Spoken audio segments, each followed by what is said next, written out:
Hello everyone, welcome to my YouTube channel learn with Kanika. आज हम करेंगे सुपर टेट 2022 के लिए संस्कृत का प्रैक्टिस सेट 8, जिसमें हम संस्कृत के इम्पोर्टेंट 50 क्वेश्चंस करेंगे। इससे पहले संस्कृत के 7 सेट कंप्लीट हो चुके हैं, तो वो आप प्लेलिस्ट में जाकर ज़रूर देख सकते हैं। साथ ही अगर आपको वीडियो अच्छी लगे तो इसे लाइक एंड शेयर भी ज़रूर कीजिएगा। क्वेश्चन फर्स्ट है, कहाँ से के लिए कौन सा अव्यय उपयुक्त होगा। अगर हमें कहाँ से वर्ड दिया गया है तो उसके लिए हम क्या यूज़ करेंगे। अगर केवल कहाँ दिया होता तो हम यूज़ करते हैं यहाँ पर कुत्र, लेकिन पूछा है कहाँ से तो इसके लिए यूज़ होगा कुतः। तो आंसर हो जाएगा ऑप्शन ए। वयम आगच्छामि, वयम किस कारक का बोध करता है, तो वयम का बताना है। तो ये दे रखा है हमें, वयम तो हो गया कर्ता कारक कि वयम हो गया हम आए या हम गए, इस टाइप से हो जाएगा। तो यहाँ पर जो कर्ता कारक हो जाएगा ये हो जाएगा वयम। तो आंसर होगा ऑप्शन ए, कर्ता। नेक्स्ट है, अयाचे क्रियापद में प्रयुक्त लकार कौन सा है। तो ये जो अयाचे हमें दे रखा है तो इसमें ए लग रहा है, इसके अकॉर्डिंग बताना है। तो हमें ऐसे ही पहचान लेंगे कि जिसमें भी ए लगा हुआ होता है वो हमेशा भूतकाल होता है, और लकार कौन सा होगा, लंग लकार। इनमें से द्विवचन की विभक्ति कौन सी नहीं है। तो द्विवचन की देखना है कि कौन सी विभक्ति नहीं होगी। हरिभ्याम भी है, हरियो भी है, हरि भी है, लेकिन जो हरे है यह द्विवचन की विभक्ति नहीं है। तो आंसर होगा ऑप्शन डी। उद्यान का पर्यायवाची नहीं है। उद्यान का मीनिंग होता है बगीचा, तो यहाँ पर ये अपवन नहीं होगा, उपवन हो जाएगा। उद्यान का पर्यायवाची चमहा भी होगा और वाटिका भी होगा, लेकिन जो आल्य होता है इसका मीनिंग होता है घर, तो ये उद्यान का पर्यायवाची नहीं होगा। तो आंसर होगा ऑप्शन बी। नेक्स्ट है, नीचे दिए गए अपठित पद्यांश को ध्यानपूर्वक पढ़कर पूछे गए प्रश्न का उत्तर दीजिए। ते चक्षुष्मन्तः प्रकीर्तः अत्र क्रियापदम किम। तो इसमें जो क्रियापद है वो क्या है, तो ये ते तो हमारा कर्ता हो जाएगा, और यहाँ पर क्रिया पूछी है तो ये हमारी हो जाएगी प्राकीर्तिता, मीन्स चमकना। तो आंसर हो जाएगा ऑप्शन ए। नेक्स्ट है, नीचे दिए गए अपठित गद्यांश को ध्यानपूर्वक पढ़कर पूछे गए प्रश्न का उत्तर दीजिए। विद्यार्थी नाम इतस्य किम पर्याय पद है अत्र प्रयुक्तम। तो विद्यार्थी नाम का यहाँ पर कौन सा पर्यायवाची शब्द प्रयोग किया गया है। तो हम अगर इसके अकॉर्डिंग भी देखें तो विद्यार्थी मीन्स क्या होता है, छात्र। तो यहाँ हो जाएगा आंसर ऑप्शन सी, छात्राणाम। नेक्स्ट है, झलाम जशोंते किस संधि का प्रकार है। तो झलाम जशोंते ये जो सूत्र होता है ये होगा व्यंजन संधि का, जिसे हम हल संधि भी कह सकते हैं। नेक्स्ट है, अति निंद्रम में कौन सा समास है। अति निंद्रम मीन्स बहुत ज़्यादा हीन, तो जहाँ पर हमारे अव्यय शब्द यूज़ होते हैं यथा, अति, इस टाइप के, तो वहाँ होता है हमारा अव्यवी भाव समास। नेक्स्ट है, पर्यावरण के उपसर्ग कौन से हैं। तो पर्यावरण में हमारा आएगा परि प्लस वर्ण। तो यहाँ आंसर हो जाएगा ऑप्शन सी, परि। नेक्स्ट है, किमर्थम अव्यय का अर्थ क्या है। तो किमर्थम का मीनिंग हो जाएगा क्यों या फिर किस लिए। ते गणेशाय फलम आन्यत, वे गणेश जी के लिए फल लाए, इसमें प्रयुक्त कारक कौन सा है। तो यहाँ पर अगर हम गणेशाय के लिए देखेंगे तो गणेश जी के लिए लाए हैं फल, तो यहाँ हमारा जो कारक हो जाएगा ये हो जाएगा संप्रदान कारक, ऑप्शन डी। हम विभक्ति के अकॉर्डिंग भी देख सकते हैं, गणेशाय तो जिसमें हमारा लास्ट में आय होता है तो ये हो जाएगा संप्रदान विभक्ति। संख्या बोधक शब्द कौन सा है। तो लकार से तो ये होते हैं लट लकार, ये तो क्रियापद के लिए होते हैं, ना ही धातु संख्या बोधक होती। तो यहाँ पर जो संख्या बोधक जिससे हमें संख्या की पता चलेगी ये होंगे वचन, जो कि एक वचन, द्विवचन और बहुवचन होगा। इनमें से बहुवचन की विभक्ति कौन सी नहीं है। तो बहुवचन की विभक्ति इनमें से रमाभि भी है, रमाभ्य भी है, रमाम भी है, लेकिन जो रमे है ये बहुवचन की विभक्ति नहीं है। ब्रह्मा का पर्यायवाची क्या है। तो यहाँ पर जो दे रखा है इसके अकॉर्डिंग ब्रह्मा का पर्यायवाची हो जाएगा पितामह। नीलकंठ हो जाएगा शिव जी का पर्यायवाची, शेषशायी हो जाएगा विष्णु जी का पर्यायवाची, और केशरी नंदन हो जाएगा यहाँ पर हनुमान जी का पर्यायवाची। तो ब्रह्मा का पर्यायवाची हो जाएगा पितामह। नीचे दिए गए अपठित पद्यांश को ध्यानपूर्वक पढ़कर पूछे गए प्रश्न का उत्तर दीजिए। मृत्तिका पात्र मीन्स मिट्टी का पात्र इत्यर्थे श्लोके किम पदम प्रयुक्त। तो ये जो मृत्तिका पात्रम है ये किसके लिए प्रयोग किया गया है? तो यहाँ पर आ जाएगा जो इसका अर्थ होगा, मृत्तिका पात्र मिट्टी का पात्र, तो ये क्या हो जाएगा? घटा मीन्स घड़ा, जो कि फर्स्ट लाइन में दिया गया है घटा। नेक्स्ट है नीचे दिए गए अपठित गद्यांश को पढ़कर पूछे गए प्रश्न का उत्तर दीजिए। बुद्धिमती कस्य विशेषण पदम गद्यांश से प्रयुक्त मस्ति। जो बुद्धिमती है उसके लिए किस विशेषण पद का प्रयोग किया गया है? तो यहाँ अगर पैसेज में देखें तो यहाँ पर दे रखा है ग्रहे तस्य भार्या सपदि समागतम पति दृष्टा अपृच्छत। तो यहाँ पर ये पूरा पत्नी और पति की वार्तालाप दी गई है, तो इसके अकॉर्डिंग यहाँ पर हो जाएगा बुद्धिमती जो यूज़ किया गया है ये यूज़ किया गया है भार्या के लिए, जिसका मीनिंग होगा पत्नी। नेक्स्ट है परस वर्ण संधि का सूत्र है, तो जो परस वर्ण संधि होती है उसका सूत्र हो जाएगा अनुस्वारस्य यही परस वर्ण। स्तु सचुना सचु ये हो जाएगी स्चुत्व संधि का सूत्र, और स्चुना सतु ये हो जाएगा सटुत्व संधि का सूत्र, और मो अनुसार ये अनुस्वार संधि का सूत्र। नेक्स्ट है निम्न में से अव्यवी भाव समास कौन सा है? तो अव्यवी भाव समास देख लेंगे। मरणासन, मरणासन में हो जाएगा तत्पुरुष समास। नील कमलम, नील कमलम में आएगा कर्मधारय समास। नवरात्रम, इसमें गिनती आ रही है तो ये हो जाएगा द्विगु समास। तो यहाँ पर बचा अव्यवी भाव समास हो जाएगा निर्जनम, ऑप्शन सी। नेक्स्ट है उज्ज्वल में कौन सा उपसर्ग है? तो उज्ज्वल को जब हम तोड़ेंगे तो ये बनेगा उत प्लस ज्वल, तो ये हो जाएगा ऑप्शन बी उत। नेक्स्ट है आने वाला कल के लिए कौन सा अव्यय उपयुक्त होगा? तो आने वाला कल के लिए हम यूज़ करेंगे स्वा, और अगर बीता हुआ कल होता तो उसके लिए यूज़ करते हैं हम ह्या।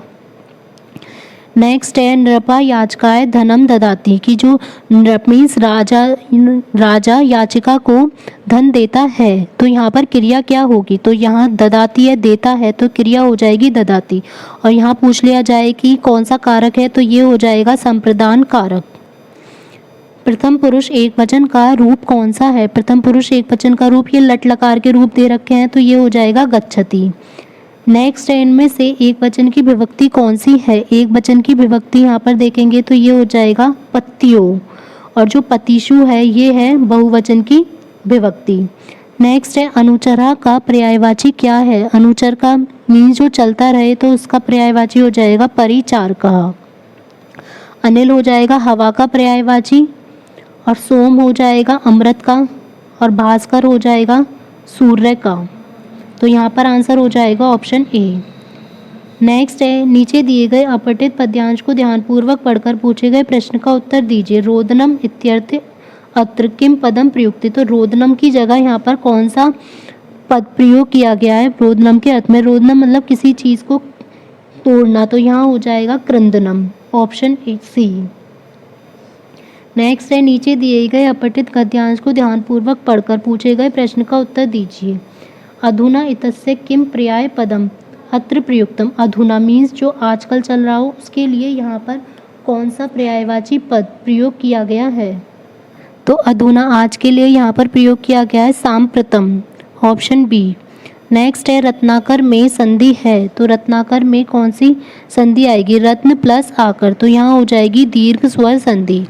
इनमें से कौन सा तत्पुरुष समास नहीं है? तो तत्पुरुष समास यहाँ करण में भी है, नत्र में भी है, और यह अधिकरण भी है। यह तत्पुरुष समास पूछा है कि कौन से प्रकार? तो करण भी होता है, नत्र भी होता है जिसमें कोई चीज़ नहीं वाली दे रखी होती है, और अधिकरण जो सेवंथ विभक्ति होगी, और कर्ण हो जाएगा जो हमारा थर्ड विभक्ति होती है। लेकिन जो उपमेय उपमान है ये तत्पुरुष समास का प्रकार नहीं है, यह होता है द्वंद्व समास का प्रकार। नेक्स्ट है अध्यापका में उपसर्ग है, तो अध्यापका में उपसर्ग आ जाएगा अधि। नेक्स्ट है इतस्तः अव्यय का अर्थ है, तो इसका मीनिंग हो जाएगा इधर उधर। किसी वस्तु से अलग होने के संदर्भ में कौन सा कारक प्रयुक्त होता है? तो कोई चीज़ अगर किसी से अलग होगी तो वहाँ पर हमेशा पांचवी विभक्ति होगी, और अपादान कारक। कर्म कारक में हो जाएगी सेकेंड विभक्ति, संप्रदान में फोर्थ, और संबंध में सिक्स। नेक्स्ट है अभवत शब्द भूत कराता है। अब हम इसमें देख लेंगे कि पहले ए आया हुआ है तो ये हो जाएगा लंग लकार, मीन्स इसका हो जाएगा भूतकाल, ऑप्शन सी। इनमें से द्विवचन की विभक्ति कौन सी है? तो द्विवचन की जो विभक्ति होगी ये हो जाएगी गुरुवोह। नेक्स्ट है पंकजम कहते हैं, तो जो पंकज का अर्थ होता है ये होता है कमल, और इसी का पर्यायवाची होगा तो आंसर हो जाएगा ऑप्शन सी कमल। नीचे दिए गए अपठित पद्यांश को ध्यानपूर्वक पढ़कर पूछे गए प्रश्न का उत्तर दीजिए। संग तेसु उपजात्यते, अत्र तेसु सर्वनाम पदम केभ्य प्रयुक्तम। ये जो तेसु है ये किसके लिए प्रयोग किया गया है? तो यहाँ पर दे रखा है ध्यायते विषयान पुंसः संग स्तेषु पूज्यते, तो यहाँ पर ये विषयान दिया गया है तो ये विषयान के लिए तेषु यूज किया गया है तो आंसर हो जाएगा विषेभ्य, ऑप्शन बी। नीचे दिए गए अपठित गद्यांश को ध्यानपूर्वक पढ़कर पूछे गए प्रश्न का उत्तर दीजिए। मम लोक यात्रा इत्यत्र मम इति सर्वनाम पदे कस्मम प्रयुक्तम, तो यहाँ मम लोक यात्रा दिया गया है तो पूछा है कि मम किसके लिए प्रयोग किया गया है? तो यहाँ जो मम यूज़ किया गया है ये यूज़ किया गया है विप्राय के लिए। नेक्स्ट है वार्षिकोत्सव में कौन सी संधि है? तो वार्षिकोत्सव को हम जब तोड़ेंगे तो वार्षिक प्लस उत्सव, तो यहाँ वार्षिक प्लस उत्सव को जोड़कर वार्षिकोत्सव बनेगा तो ये संधि हो जाएगी गुण संधि। जिन पदों में उत्तर पद प्रधान तथा पूर्व पद गौण होता है तो वह कौन सा समास होता है? तो जिसमें उत्तर पद प्रधान और पूर्व पद गौण होता है ये होगा तत्पुरुष समास। नेक्स्ट है निम्नलिखित में वाक्य में मोटे छपे शब्द में मूल शब्द और प्रत्यय को अलग करके उचित उत्तर लिखिए। असंभावी सेवका पोषणिया, पोषणिया का हमें संधि विच्छेद करना है कि क्या होगा? तो ये हो जाएगा पुष प्लस अनियर, ऑप्शन डी।